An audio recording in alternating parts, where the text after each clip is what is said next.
uma vez eu encontrei uma senhora no aeroporto e ela já era bem idosa.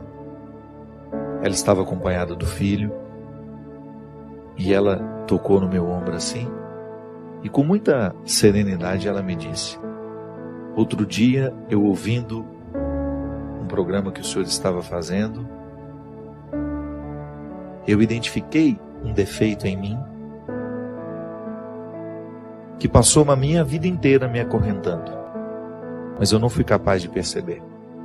Aos 92 anos, que é a idade que eu tenho hoje, ela me disse, eu pude perceber o quanto eu fui prisioneira desse defeito.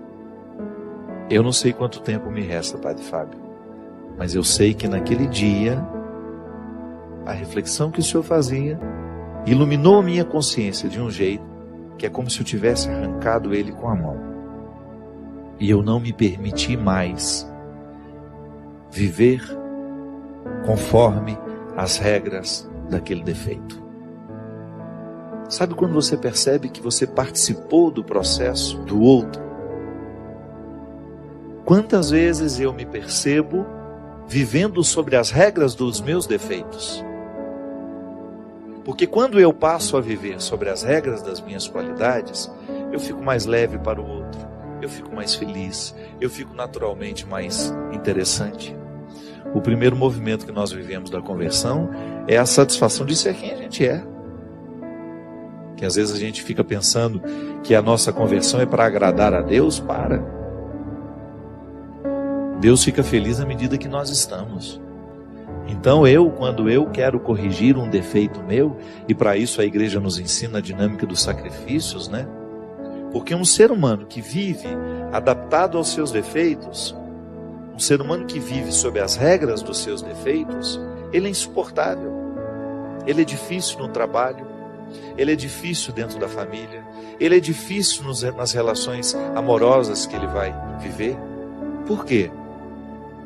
Porque ele é um porco espinho, né? Está sempre pronto para jogar os seus espinhos nos outros. Ele fica difícil para ele mesmo. Pode observar, pessoas muito difíceis são difíceis antes para elas. Antes de serem insuportáveis aos outros, elas são insuportáveis a elas mesmas. Por isso que elas têm tanta dificuldade de lidar, de estar com os outros, de serem instrumentais de coisas boas, né? Então se eu não quebro as regras dos meus defeitos, se eu não me incomodo para deixar de estar adaptado a eles, aos meus vícios, se eu não faço esse movimento, eu vou me tornando uma pessoa insuportável. E isso é muito interessante, porque isso deve ser para nós um termômetro de conversão. Eu sou suportável? Porque às vezes as pessoas, elas se esquecem de permitirem que Deus transforme o coração delas. Às vezes transforma só o aspecto exterior. Mas e o coração? Que é esse que me faz ser diante do outro.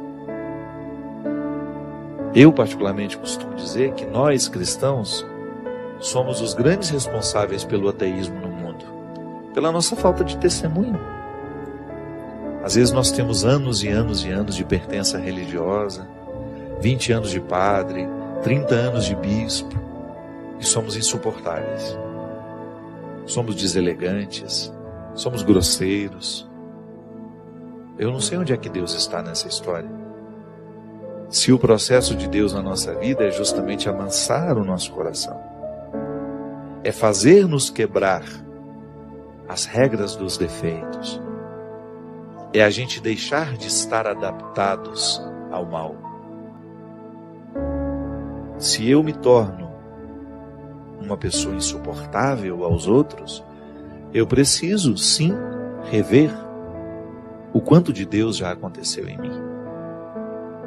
Que conversão é essa que não me torna uma pessoa mais leve para os outros? É o primeiro sinal, minha gente, de quem se diz religioso. Porque é o fruto da espiritualidade em nós. Eu não me sentir melhor que ninguém. Eu olhar nos olhos dos outros sem ter a pretensão de que sou melhor que eles. Se eu sou um bom chefe, não tem problema ser duro. O bom chefe costuma ser duro, exigente, mas nunca arrogante. Exigente, mas nunca intolerante. Exigente, mas não insuportável. Você sabe que uma vez, diante de uma dificuldade que eu estava tendo, um momento que eu estava vivendo difícil na vida, eu estava percebendo que a minha equipe tinha medo de mim. E nada pode ser pior do que isso. Uma coisa é a sua equipe ter respeito por você. Outra coisa é ela ter medo de você. Quando eu coloco medo nos outros, eu preciso rever com muita honestidade a minha conversão. Não posso compreender isso, sabe? Quando eu, no exercício de ser quem eu sou, eu distrato as pessoas, finjo que elas não existem, que você se acha o melhorzão, o bonzão da história. Quantas vezes nós vemos isso? Ao passar pelo prédio, o porteiro que está ali, meu Deus, esse homem participa da minha vida. Ele pode até não entrar na minha casa todos os dias, mas eu passo por ele todos os dias. Eu quero saber quem ele é. Eu quero saber o nome dele. Eu quero participar. Eu quero estabelecer com ele a partir daquele momento pequeno que nós temos.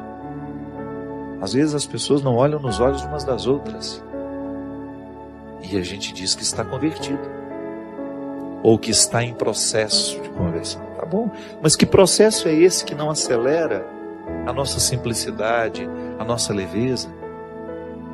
Deus às vezes perde a oportunidade de acessar o nosso coração por causa das nossas resistências, ou por causa do cultivo dos nossos vícios. Às vezes, não consegue recrutar o que tem de melhor em si mesmo, vai ficando abatido, é isso.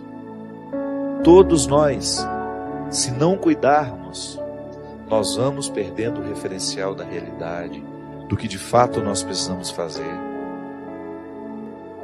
Para quê? Fazer para alcançar o melhor de nós. Eu quebrar as regras dos defeitos, para eu começar a viver sobre as regras das virtudes. Eu ter a sensibilidade, a simplicidade de identificar os meus excessos, aquilo que me torna uma pessoa difícil, e começar a trabalhar.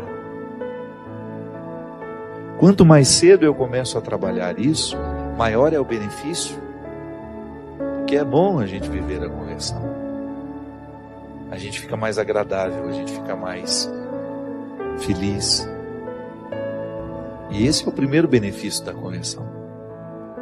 Eu quero mudar aquilo que em mim é insuportável, para mim e para os outros. Primeiro, porque eu mereço essa transformação. Segundo, porque os outros merecem.